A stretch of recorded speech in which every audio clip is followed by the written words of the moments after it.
Welcome to the Windows Computer and Technology channel. And one of the things that Microsoft really wants to happen eventually is hot patching on Windows Update.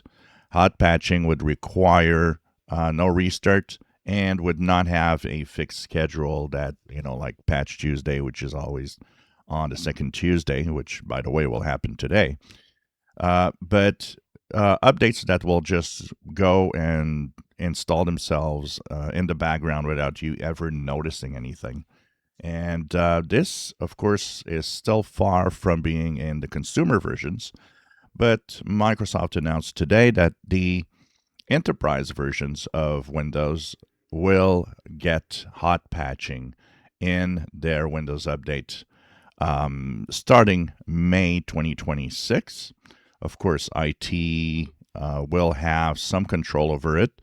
But overall, the way this is going to happen, because updates don't come, as a full update with a million different changes, but rather smaller updates that can be easily examined and tested in the background, well, they expect that this will halve the time of deployment of Windows updates.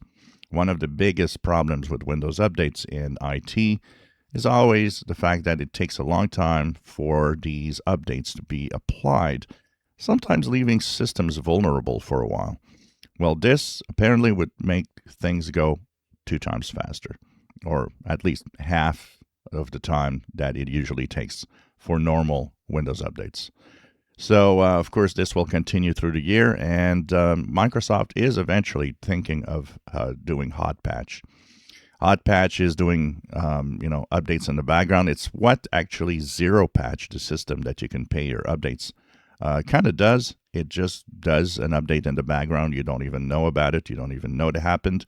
And most of the time doesn't require any restarts. So this is what eventually Microsoft would like to have, even on consumer versions of Windows. That would be kind of nice. It's often what happens in many, many devices today. So we'll see what happens next. But of course, the first to be testing this will be IT departments. And Microsoft said that it will start in May. And there is, for now, in the settings, an on-off switch for the purpose of having it tested properly. If you enjoy my videos, please subscribe, give us thumbs up. Thank you for watching.